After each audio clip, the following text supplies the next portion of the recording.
हरिओम। स्वागत है आप सभी का आज के इस व्याख्यान में। साहित्य का यह व्याख्यान होने वाला। साहित्य में मैंने बहुत सारे विषय पढ़ा दिए हैं 8वीं इकाई के। उसमें एक विषय अभी तक बचा हुआ है, भरत मुनि का नाट्यशास्त्र। बहुत सरल है ये भरत मुनि का नाट्यशास्त्र। यूजीसी नेट जेआरएफ का सिलेबस आप देखेंगे तो सिलेबस के आधार पर आपको पढ़ना 2 अध्याय है, लेकिन सिलेबस ने ऐसा कंफ्यूज किया है कि आपको 3 अध्याय पढ़ना पड़ता है। क्यों? क्योंकि आप जो उसकी ऑफिशियल वेबसाइट है, ऑफिशियल वेबसाइट पर सिलेबस डाउनलोड करने जाएंगे तो सिलेबस 2 भाषाओं में है, हिंदी में भी है और संस्कृत में भी है, वो अंग्रेजी में भी है। तो हिंदी वाला वर्जन आप सिलेबस देखते हैं यूजीसी नेट का तो उसमें पहला और छठा अध्याय लिखा हुआ मिलेगा। अंग्रेजी वाला देखेंगे तो दूसरा और छठा अध्याय लिखा मिलेगा। तो अब पहला और छठा पढ़ना है कि दूसरा छठा पढ़ना है, उसके अच्छा पहला दूसरा छठा तीनों पढ़ लेना है ना। और पहले तीनों अध्याय थे पहले पुराने सिलेबस में, तो इसलिए हम सोच रहे हैं 3 अध्याय पढ़ लिया जाए। बहुत सरल शब्दावली है, कहानी है, एक कहानी टाइप की है। दूसरे अध्याय में कुछ सैद्धांतिक बातें हैं, छठे अध्याय में कुछ सैद्धांतिक बातें हैं, पर पहले अध्याय में कहानी ही है। देखा जाता है इतना कुछ श्लोक पढ़ पाते हैं, समझते हैं इस व्याख्यान में। सबसे पहला श्लोक है, प्रणम्य शीर्षा देवौ पितामह महेश्वरौ नाट्यशास्त्रं प्रवक्ष्यामि ब्रह्मणा यदुदाहृतम्। ये भरत मुनि मंगलाचरण कर रहे हैं। मंगलाचरण में किसको किसको याद कर रहे हैं? किसको किसको याद कर रहे हैं? पितामह महेश्वर। पितामह कौन है? संपूर्ण संसार के पितामह एक हैं, दादाजी ब्रह्मा जी धा सृष्ट, उनका पितामह नाम है, एक उपनाम भी है पितामह। तो पितामह देव को और महेश्वर देव को, महेश्वर कौन है? भगवान शिव। पितामह यानी ब्रह्मा जी, महेश्वर यानी शिव जी, इन दोनों को प्रणाम किया।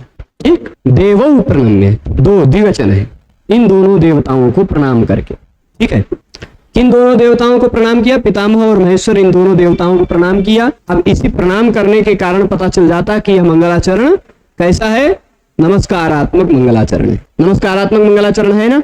और नमस्कारात्मक मंगलाचरण है, किसको नमस्कार किया गया ये भी प्रश्न बनता है, तो उसका उत्तर हो गया पितामह यानी ब्रह्मा जी को, महेश्वर यानी भगवान शिव को, इन दोनों को नमस्कार किया है नाट्यशास्त्र के पहले अध्याय के पहले मंगलाचरण में, पहले श्लोक में। ठीक है, और अच्छा प्रणाम करके क्या कहूंगा? तो कह रहे हैं नाट्यशास्त्रम प्रवक्ष्यामि, नाट्यशास्त्र में कहूंगा। ये क्या कह रहे हैं? भरत मुनि कह रहे हैं कि हम नाट्यशास्त्र कहेंगे। नाट्यशास्त्रम प्रवक्ष्यामि यानी मैं नाट्यशास्त्र को कहूंगा। कैसे नाट्यशास्त्र को कहूंगा? यत ब्रह्मणा उदाहृतम, जिस नाट्यशास्त्र को ब्रह्मा जी ने उद्धृत किया था, ब्रह्मा जी ने बताया था। ठीक, ब्रह्मा जी ने जो बताया था, जिसका उदाहृत किया था, मतलब समझाया था या बताया था, उस नाट्यशास्त्र को मैं कहूंगा। इससे पता चलता है क्या? इस नाट्यशास्त्र के जो प्रणेता हैं, अभी तक नहीं पता चला कौन है, अभी तक नहीं पता चला, पर फिर भी भरत मुनि है ऐसा जान के रखिएगा। भरत मुनि को ब्रह्मा जी ने बताया था, वह नाट्यशास्त्र है। उस नाट्यशास्त्र का यह पहला मंगलाचरण है। उसमें भरत मुनि ऐसी प्रतिज्ञा कर रहे हैं कि मैं नाट्यशास्त्र को कहूंगा। कैसे नाट्यशास्त्र को कहूंगा? जो ब्रह्मा जी ने उदाहृत किया था, उसी नाट्यशास्त्र को कहूंगा। ठीक है, तो ये बात हो गई। अब कहानी शुरू हो जाती है। मंगलाचरण के तुरंत बाद शुरू होती है कहानी। समाप्त जप्यम, समाप्त जप्यम व्रतिनम ससुतैः परिवारितम अनध्याये कदाचित् भरतम नाट्यकोविदम। अधूरा श्लोक है। ठीक है, तो यहाँ क्या है? 2 श्लोकों में बात पूरी हो रही है, इसी कारण यह युग्मक है। जो बात पूरी होगी वह दूसरे और तीसरे 2 श्लोकों में पूरी होगी। पहले श्लोक में थोड़ा सा अधूरी बातें हैं। तो वहां क्या है? समाप्त जप्यम, जिन्होंने अपने जप को समाप्त कर लिया है। अच्छा, हम सबकी उपासना पद्धति में जप होता है, हमको गुरुजी मंत्र देते हैं, वो मंत्र जपना पड़ता है। तो और मंत्र जब से ही सिद्धि मिलती है, जब से ही साधना मिलती है, उससे बुद्धि आती है, ये सब कुछ मान्यता है। तो जितने भी ऋषि मुनि थे वह लोग अपना प्रातः सायं मध्याह्न तीनों काल संध्या इत्यादि, संध्या वंदन इत्यादि करते थे। तो उनका जो जप करना था, अभी भी हम गुरुजी के पास जाते हैं, गुरुजी पूजा में बैठे रहते हैं, तब प्रतीक्षा करते हैं, अपना जप करते रहते हैं। जब पूरा होता है तो हम सबसे बातचीत करते हैं। समाप्त जप्यम, उनका जब समाप्त हो चुका था। व्रतिनम, व्रत धारण किए हुए हैं जो, ऐसे वो व्रती है। ठीक, ये सारे द्वितीया विभक्ति वाले हैं, वो भरतम के विशेषण है। ठीक, इसके कैसे हैं वो भरत? जिन्होंने अपना जप समाप्त कर लिया है, ऐसे हैं वो भरत। अच्छा, भरत नाम से बहुत सारे लोग प्रसिद्ध हैं। ये भरत दशरथ जी के पुत्र वाले भरत नहीं है, ये भरत जड़ भरत भी नहीं है, ये भरत दुष्यंत पुत्र भरत भी नहीं है, ये भरत मुनि परंपरा में भरत मुनि नाम, ठीक है। अच्छा, ये भरत कैसे थे? समाप्त जप्यम पहली विशेषता। दूसरी विशेषता क्या? व्रतीनम, ये व्रती है, व्रत धारण करने वाले। क्या करते हैं? क्या धारण करते हैं? व्रत धारण करते हैं, ठीक। अच्छा, और क्या करते हैं? स्वसुतै परिवारितम, अपने सुतों से, सुत मतलब पुत्र, अपने पुत्रों से चारों ओर से घिरे हुए हैं। परिवारित है, परिता मतलब चारों तरफ से घिरे हुए, परिवारित, या अपने पुत्र परिवार से सब तरफ से घिरे हुए हैं। जो ऐसे भरत मुनि जिन्होंने जप समाप्त कर लिया है, जो व्रत धारण कर रखे हैं, ऐसे भरत मुनि को कदाचित, कभी ऐसा हुआ, कहानी शुरू हुई, कभी ऐसा हुआ कि अनध्याय का दिन था। कौन सा दिन था? अनध्याय का दिन था। हम सबकी ऐसी मान्यता है। अब तो ये रविवार की छुट्टी जो शुरू हुई है शायद 1843 से शुरू हुई ना, कि 1943 से, उससे पहले रविवार छुट्टी नहीं हुआ करती थी। हम सबके महाविद्यालयों में, हम सबके विद्यालयों में जो संस्कृत विद्यालय, उनमें आज भी रविवार की छुट्टी नहीं होती है। प्रतिपदा और अष्टमी को छुट्टी होती है। अमावस्या को भी मानते हैं, त्रयोदशी को भी मानते हैं, इन सब दिनों को अनध्याय मानते हैं। इन दिन पढ़ना नहीं चाहिए, ठीक है। तो अनध्याय का दिन था। उस अनध्याय के दिन में कभी ऐसा हुआ कि उन भरत मुनि को, जो क्या थे? नाट्य कोविद थे। भरतम नाट्य कोविदम, नाट्य शास्त्र में अत्यंत विद्वान थे, अत्यंत विलक्षण थे। उन भरत मुनि को, अब भैया वाक्य पूरा नहीं हुआ, वाक्य पूरा कब होगा? मुनयः पर्युपास्य, कुछ और मुनिगण उनके पास आए। किनके पास आए? भरत मुनि के। भरतम पर्युपास्य, भरत के परि उपास्य, उप मतलब समीप में, आस्य स्थित होकर, समीप में आकर के, आत्रेय प्रमुखाः, आत्रेय प्रमुखाः मतलब वो जो मुनिगण आए थे, उन मुनियों में प्रमुख कौन थे? आत्रेय, ठीक। उन मुनियों में प्रमुख कौन थे? आत्रेय। ऐसे कहा जा सकता है कि आत्रेय इत्यादि मुनि, कौन से मुनि? आत्रेय इत्यादि मुनि, पूरा पहले के समय की बात है कि वो सब लोग पर्युपास्य समीप में आकर के पप्रच्छु, पूछे। क्या पूछे? किन से पूछे? भरत मुनि से पूछे। कैसे भरत मुनि से? जिन्होंने अपना जप समाप्त कर लिया है, जो व्रती हैं, जो अपने पुत्रों से चारों तरफ से घिरे हुए हैं। जो किस दिन पूछा? तो अनध्याय के दिन पूछा। पढ़ने पढ़ाने का दिन नहीं था उस दिन। हम सबकी मान्यता क्या है? हमारे ब्रह्मचारी गुरुजी भी पढ़ाया करते थे, तो अनध्याय के दिन में साहित्य पढ़ लिया करते थे। साहित्य कोई पढ़ने वाला विषय नहीं है, साहित्य तो कहानी है, किस्सा कहानी सुनाया जा सकता है, ठीक है। पढ़ा नहीं जा सकता, कहानी सुनाया जा सकता है। पढ़ना मतलब हम सब यही मानते थे, दार्शनिक विषय, व्याकरण के विषय, ये सब चिंतन के विषय, वो पढ़ना होता है, ठीक है। तो अध्याय का दिन था। कोई आत्रेय इत्यादि कुछ सुर मुन, पूरा मतलब पहले के समय की बात है, ठीक। कब की बात है ये? पूरा बहुत पहले की बात है, ठीक। यात्रे प्रमुख लोग आए और ते पप्रच्छु, उन लोगों ने पूछा। क्या पूछा? कौन थे वो लोग? महात्माना, वो महात्मा लोग थे। उन महात्माओं ने पूछा। क्या पूछा? क्या होकर? नियतेन्द्रिय बुद्धयः, अपने इंद्रियों को, अपने बुद्धि को नियंत्रित करके उन लोगों ने पूछा, ठीक। इंद्रियों पर भी नियंत्रण पा रखे थे वो मुनि लोग, अपनी बुद्धि पर भी नियंत्रण पा चुके थे वो मुनि लोग। ऐसे मुनि, आत्रेय इत्यादि मुनि, पूरा पहले इसके समय के बात है, वो भरत मुनि के पास आकर के पूछे। क्या पूछे? ये कहानी शुरू हो गई कि अब आपके मन में कहानी में क्या आ गई होगी कि सीन बन गया होगा कि भरत मुनि बैठे हैं, सीन बनी हुई ना, चारों तरफ उनके 100 बेटे बैठे हुए, 100 बेटे थे उनके, यहाँ संख्या नहीं लिखी है पर बता दिया हमने।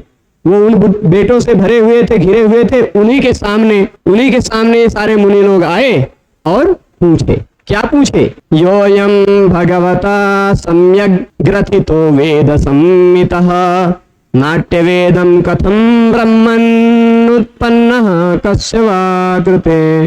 नाट्य वेद होना चाहिए, आपके पास पुस्तक है तो देख लीजिए, नाट्य वेद है, हाँ नाट्य वेद है, ठीक है। नाट्य वेदम गड़बड़ यहाँ लिखा हुआ है, मुझे यहाँ नाट्य वेद कहीं गड़बड़ी होती है तो तुरंत समझ में आ जाता है कि यहाँ ऐसा होना चाहिए, वेदम नहीं। योयम भगवता सम्यक। अच्छा, ऐसी कहानी है कि ब्रह्मा जी ने चारों वेदों से 4 प्रमुख सारभूत विषयों को लेकर एक नया वेद बना डाला, 5वां वेद, जो सभी वर्णों के लिए है, जो सभी लोगों के लिए है। भाई यजुर्वेद किसके काम का?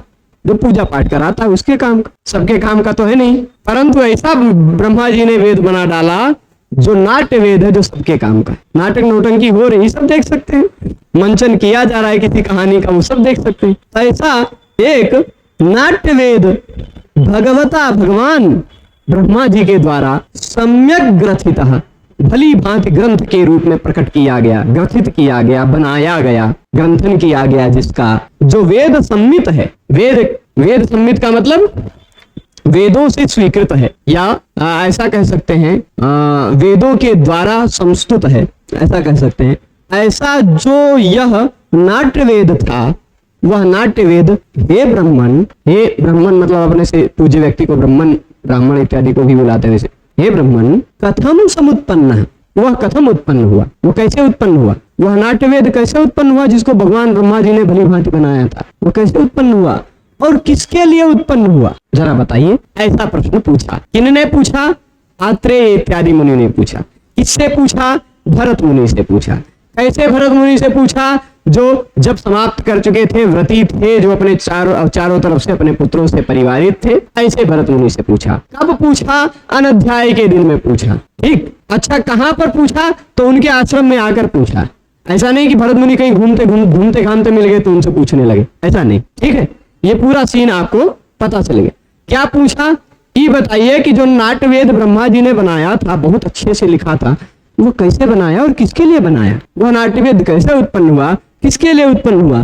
खाली इतने प्रश्न नहीं पूछे, और भी प्रश्न पूछते रहेंगे। वही प्रश्नोत्तर में ही पूरा नाट्य शास्त्र है। कत्यंग, अच्छा उस नाट्य वेद के कितने अंग थे, कितना बड़ा वह आकार था, किम प्रमाण, उसका मान, उसका आकार कैसा था। ठीक, और प्रयोग चास्य कीदृश, और इसका प्रयोग कैसे किया जाता था। यह जो नाट्य वेद था, उसका कितना अंग, कितनी बड़ी आकृति, उसका प्रयोग कैसे किया जा सकता है। जैसे यजुर्वेद का प्रयोग कर्मकांड में किया जाता है, सामवेद का प्रयोग गान में किया जाता है, ऋग्वेद का प्रयोग स्तुति इत्यादि में किया जाता है, अथर्ववेद का प्रयोग विभिन्न तंत्र इत्यादि में किया जाता है। तो इस नाट्य वेद का प्रयोग चास्य की दृशा, इसका प्रयोग कैसे किया जाता था। प्रश्न समझ रहे हैं ना? कितने प्रश्न हो गए? पहला प्रश्न कैसे उत्पन्न हुआ, दूसरा प्रश्न किसके लिए उत्पन्न हुआ, तीसरा प्रश्न कितने अंग, चौथा अंग कितना, कैसी उसकी आकृति है, कैसे उसका प्रयोग किया जाए, है ना। सर्वमेतद् यथा तत्त्वं भगवन् वक्तुमर्हसि, एतत् सर्वम, ये सब कुछ, यथा तत्त्वं मतलब जो उसका वास्तविक तत्व है, जो उसका वास्तविक रहस्य है, उस रहस्य का अतिक्रमण किए बिना वक्तुम अर्हसि, हे भगवान, हे ब्रह्मन, हे भगवान, भगवान शब्द से संबोधन कर रहे हैं, हे भगवान भरत मुनि, वक्तुम अर्हसि, आप कह सकते हैं, आप निवेदन है कि आप उसको कहिए। ठीक है। तेषाम तु वचनम श्रुत्वा, अब देखिए, अब जब उन्होंने कह दिया कि ऐसा आप कह सकते हैं तो कहिए, है ना। तो तेषाम तु वचनम श्रुत्वा मुनीनाम भरतो मुनिः प्रत्युवाच ततो वाक्यम नाट्यवेद कथां प्रति। तेषाम वचनम श्रुत्वा, उनके वचन को सुनकर, किनके वचन को सुनकर, उन मुनियों के वचन को सुनकर। मुनि नाम भरतो मुनि, जो मुनियों में श्रेष्ठ भरत मुनि थे, अथवा तेषाम मुनि नाम वचनम श्रुत्वा, सुनिएगा, तेषाम उन मुनि नाम मुनियों के वचनम श्रुत्वा, वचन को सुनकर, उन मुनियों के वचन को सुनकर, भरतो मुनि, भरत नामक मुनि प्रत्युवाच, प्रत्युत्तर देने लगे। प्रत्युत्तर का वाक्य उसके बाद बोले, प्रत्युत्तर का वाक्य उसके बाद बोले। अच्छा, कैसे प्रत्युत्तर का वाक्य बोले?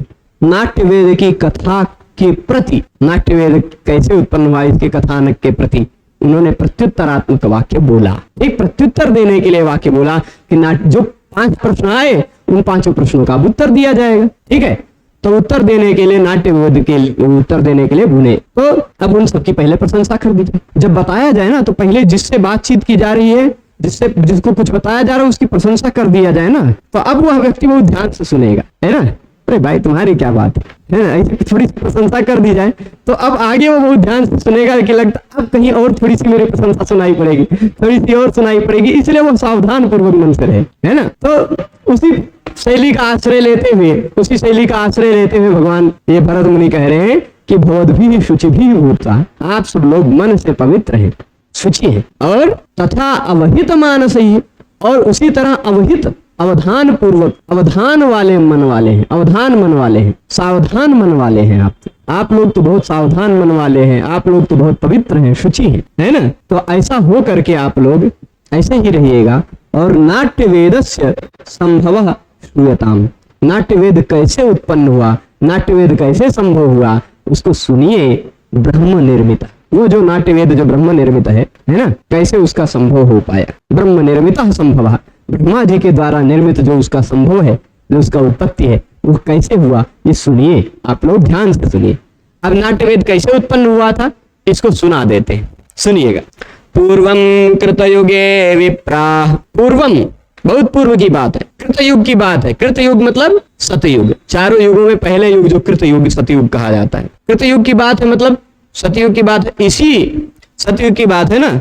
अभी कौन सा मनवंतर चल रहा है, ये स्वयंभू मनवंतर का, स्वयंभू मनवंतर वृत्त हो गया था, समाप्त हो गया था। ठीक, स्वयंभू मनवंतर समाप्त हो गया था, हो सकता है वही सब मनवंतर ही चल रहा हो। वृत्ते स्वयंभुवे अंतरे, स्वयंभू यानी स्वयंभू मनु जिस समय में थे, उस स्वयंभू मनु वाला मनवंतर समाप्त हो गया। तो उस मनवंतर के समाप्त होने पर उसके त्रेता युग में उसका सतयुग खत्म हो गया था। वृत्ते कृतयुगे, ठीक, कृतयुगे वृत्ते, कृतयुग समाप्त हो गया था। अच्छा ये बात है, यहाँ वृत्ते स्वयंभुवे तरे नहीं, स्वयंभुवे अंतरे का मतलब स्वयंभू मनवंतर की ही बात है, वो नहीं बीता था, सतयुग बीत गया था। स्वयंभू मनवंतर की बात है, उस मनवंतर यानी इस मनवंतर की तो बातें नहीं। और अब अगर गणित किया जाए तो कम से कम ये कितने साल की बात है, 28वां कलयुग चल रहा है, 28वां कलयुग चल रहा है ना, यानी 28 सतयुग, 28 त्रेता, 28 द्वापर बीत चुके हैं, 27 कलयुग भी बीत चुका है, 28वां कलयुग चल रहा है। तो इस वैवस्वत मनवंतर में तो उसका एक बार चारों युग बीतने में 43,20,000 साल बीतता है। ये 27 बार बीत चुके हैं, तो 43,20,000 गुणे 27 कर लीजिएगा, उसमें फिर 17,28,000 वर्ष सतयुग का, 12,96,000 वर्ष त्रेता का, और फिर 8,64,000 वर्ष द्वापर का, और फिर 5,100 वर्ष कुछ कलयुग का जोड़ लीजिएगा, तब पता चल जाएगा कितने साल पुरानी बात है। उस समय की बात है, स्वयंभू मनवंतर की बात है ना। उसके त्रेता युग जब शुरू हुआ, उसका त्रेता युग यानी उसमें भी द्वापर और कलयुग बाकी थे, है ना। तो उसके संप्राप्ते मनोर वैवस्वत, अच्छा उतना वैवस्वत मनु का ही था, स्वयंभू मनु भी बीत गया था, स्वयंभू मनु भी बीत गया था, और उनका कल सतयुग, इस वैवस्वत मनु का कृतयुग भी बीत गया था। ठीक, दोनों चीज बीत गया था। तो अब इन्हीं का बीत गया था सतयुग, इन्हीं का त्रेता शुरू हुआ था, तब त्रेता कलयुग, द्वापर कलयुग, फिर भी तब समझ लीजिएगा कम से कम इसी वैवस्वत मनु का कौन सा कलयुग था, कौन सा त्रेता था, ये क्रम नहीं बताया। तो फिर भी यही अगर कलयुग, यही वाला त्रेता युग रहा होगा, तो भी कम से कम 10-12 लाख तो साल तो बीत ही गए, उतने साल पुरानी बात है। मनोर वैवस्वत, तो हम वैवस्वत मनु शब्द देखे ही नहीं, पहले ही बताने लगे। ठीक है, तो वैवस्वत मनु का क्या चल रहा था, त्रेता युग प्राप्त हो गया था। उस त्रेता युग में क्या हुआ, ग्राम्य धर्म प्रमुखेतु, त्रेता युग शुरू हुआ वैवस्वत मनु का। ठीक, उस समय क्या हुआ कि सब लोग, सतयुग खत्म हुआ, थोड़ा थोड़ा अधर्म बढ़ा, और ग्राम्य धर्म बढ़ने लगा। गांव बहुत सारे हो गए, गांव में जो ग्राम्य धर्म जो होता है वो सब प्रवृत्त होने लगा। और लोग कैसे हो गए, गांव के लोग कैसे हो गए, काम लोभ वशंगते, काम के और लोभ के वशीभूत हो गए। कुछ लोग काम से वशीभूत, कुछ लोग लोभ से वशीभूत, ठीक है, दोनों के वशीभूत हो गए।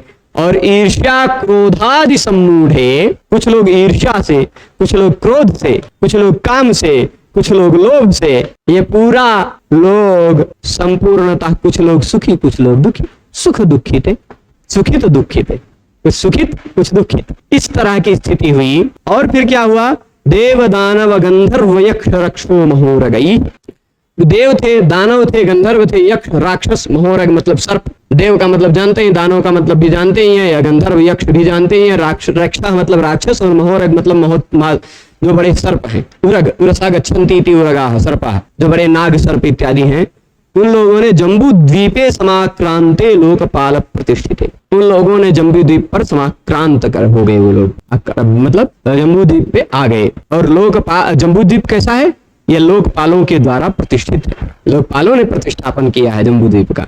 ठीक, तब क्या हुआ, ऐसी स्थिति में महेंद्र प्रमुखैर देवैः उक्तः किल पितामह, इंद्र इत्यादि देवताओं, महेंद्र किसका नाम है, इंद्र का नाम है। ठीक, महेंद्र प्रमुखैः देवैः, इंद्र इत्यादि देवताओं के द्वारा उक्तः किल पितामह, पितामह जी कहे गए। कौन कहे गए, पितामह जी। पितामह कौन है, संपूर्ण लोक के दादाजी ब्रह्मा जी, वही है ना, जो बूढ़े ही रहते हैं, 60 साल के हो गए हैं। अब वो 60 साल तक रहेंगे, 60 साल के रहेंगे, कब तक, हम सब करोड़ों जन्म ले लेंगे तब तक, क्योंकि उनके एक दिन में ही चारों युग 1000 बार बीत जाते हैं, तब दिन नहीं बीता, 12 घंटा बीतता है तब उनका। फिर रतियों में वही चारों युग 1000 बार बीतते हैं, तभी 60 साल के रहेंगे बहुत दिन तक वो। तो ऐसे जो ब्रह्मा जी हैं, जगत दादा, आजकल जगत गुरु बहुत होते हैं, वो जगत दादा हैं। सर्वलोक पितामह है ना, सर्वलोक पितामह ये है। तो वो पितामह जी कहे गए, क्रीडनीयकमिच्छामो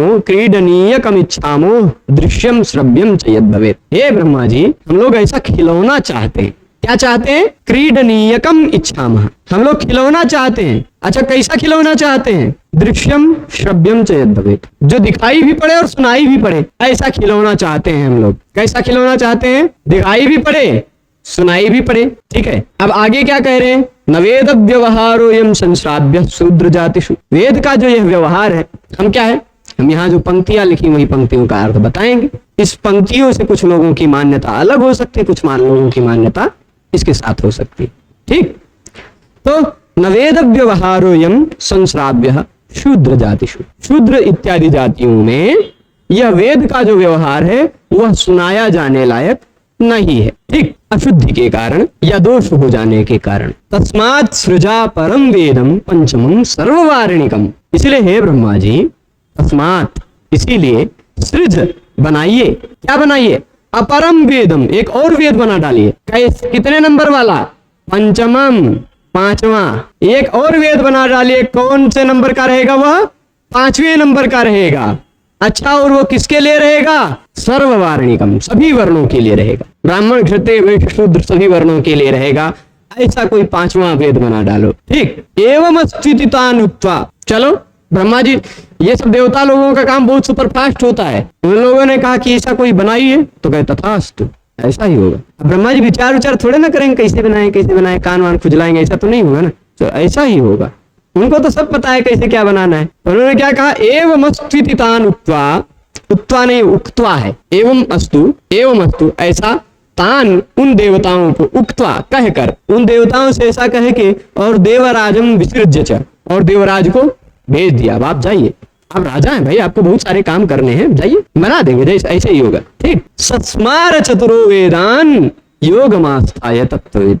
वो योग में ऐसे अस्थित हो गए, आस्थित, और चतुरो वेदान स्मार, चारों वेदों का संस्मरण किया उन्होंने, चारों वेदों को याद किया मतलब रट के याद किया, ऐसा नहीं। हे ऋग्वेद इधर आओ, यजुर्वेद जी इधर आइए, सामवेद जी, वैसे याद किया चारों लोग, है ना। चारों वेदों का स्मरण किया, जैसे हम सब भगवान का स्मरण करते हैं वैसे उन्होंने वेदों का स्मरण किया। ठीक, तत्वविद, वो तत्ववेत्ता है, सभी वेदों के तत्ववेत्ता हैं वो, तो उन्होंने चारों वेदों का संस्मरण किया। अब यहाँ जो कुछ श्लोक कोष्ठक में लिखा हुआ है, यह श्लोक कहीं कुछ लोग प्रक्षिप्त मानते हैं। ठीक, इसलिए इसमें नंबर नहीं पड़ा है। नेमे वेदा यथा श्राव्या स्त्री शूद्राद्याशु जातिषु वेद मन्यत ततः स्रक्षे सर्वश्राव्यम तु पंचमम।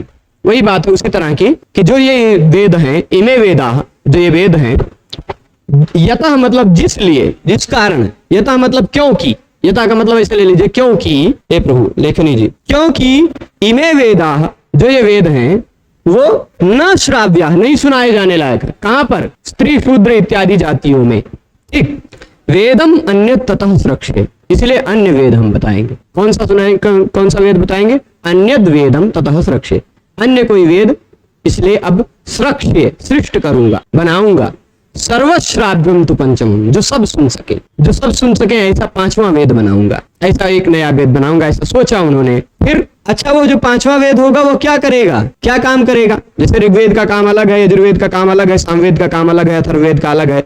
15 श्लोक तक देख लेंगे इस पाठ को, फिर उसके बाद आगे कल देखा जाएगा, है ना। तो धर्म्यम अर्थम यशस्यम च सोपदेश्यम ससंग्रहम भविष्यतश्च लोकस्य सर्वकर्मानुदर्शकम। वह धर्म्य है, धर्म्य है का मतलब धर्म से युक्त है या धर्म प्रदाता है। यह जो 5वां वेद है, इस 5वें वेद का अनुष्ठान करने से धर्म की प्राप्ति होगी। अर्थम, अर्थ भी प्रदान करेगा। आजकल नाटक नौटंकी करने वाले लोगों को अर्थ मिलता है ना, ऐसा मिलता है, तो अर्थम अर्थ देने वाला भी है ना। धर्म्यम अर्थम, और यशस्यम, यश भी बढ़ाता है, यश कीर्ति इत्यादि भी बढ़ाता है। आप अच्छा नाटक देखेंगे, अच्छे लोगों का अभिनय देखेंगे, अच्छा राम जी ऐसे थे, रावण ऐसा था, तो राम जी की तरह आप अभिनय करेंगे, राम जी की तरह जीवन करने का प्रयास करेंगे, तो आपको यश भी मिलेगा, या उस अभिनेता इत्यादि को भी यश मिलता, तो यशस्यम। और क्या है? सोपदेश्यम, अच्छा उपदेश से भी युक्त होता है। ऐसे कोनो नहीं गुड़ गोबर वाली कहानी सुना के नाटक मंच पर चला जाते हैं। कहानी ऐसी होती जो मोरल होती, कुछ ना कुछ उसमें संदेश होता है ना। तो फिर क्या है, सोपदेश्यम स्वसंग्रहम, उसमें कुछ संग्रह भी रहेगा, संग्रह के साथ भी रहेगा। और अभी वर्तमान काल में जो लोग हैं उन्हीं लोगों के लिए नहीं, भविष्यतश्च लोकस्य, भविष्य काल में भी जो लोग होंगे, भूतकाल के लिए तो बात हो ही नहीं सकती क्योंकि वो चले गए, है ना। अब जो लोग हैं और भविष्य में जो लोग होंगे उन सब के लिए। अब जैसे मैं पढ़ा रहा हूं तो ऐसा नहीं हो सकता कि जो भूतकाल में लोग मर गए उनको पढ़ा रहा हूं, ऐसा तो हो नहीं सकता। अभी के लोगों को पढ़ा सकता हूँ या आगे के बाद जो लोग होंगे वो पढ़ पाएंगे, है ना। तो इसीलिए भविष्यतश्च लोकस्य, भूतस्य च नैक है सर्व कर्मानुदर्शकम, और भविष्य में होने वाले जो लोग हैं उनको भी सभी प्रकार के कर्मों का अनुदर्शन कराने वाला, सभी प्रकार के कर्म कैसे करने चाहिए कैसे नहीं करने चाहिए इत्यादि मार्गदर्शन देने वाला यह नाट्यवेद होगा पांचवा। ठीक, सर्व शास्त्रार्थ संपन्नम, सभी प्रकार के शास्त्रों के अर्थ से संपन्न रहेगा यह पांचवा वेद। सर्व, सभी शास्त्रार्थ, शास्त्रों के अर्थ से संपन्नम, संपन्न रहेगा। और सर्व शिल्प प्रवर्तकम, सभी शिल्प, सभी शिल्प का मतलब कलाएं, सभी कलाओं का प्रवर्तक रहेगा यह। और नाट्याख्यम पंचमम वेदम से इतिहासम करोम्यहम, तो नाट्य नामक यह पांचवा वेद इतिहास से युक्त होकर मैं करता हूं, इतिहास से युक्त करके, से इतिहासम मतलब इतिहास से युक्त करके, कहां गया से इतिहासम, इतिहास से युक्त पंचमम वेदम, पांचवा वेद जिसका नाम क्या है, नाट्याख्यम, नाट्य नाम है, उस नाट्य नामक पांचवा वेद मैं करोमि, अहम करोमि, मैं करता हूं, मैं प्रणयन करता हूं, मैं बनाता हूं। ठीक है, तो यहाँ पर ही 15वें के बाद इस तरह ब्रह्मा जी संकल्प करेंगे, संकल्प करने के बाद अब क्या करेंगे, चारों वेदों का याद करते हुए किस तरह से नाट्य वेद बनाएंगे, इन सबको कल देखा जाएगा। आज को यही रोकते हैं, सभी लोग जुड़े रहे उसके लिए बहुत बहुत धन्यवाद। नमो नमः।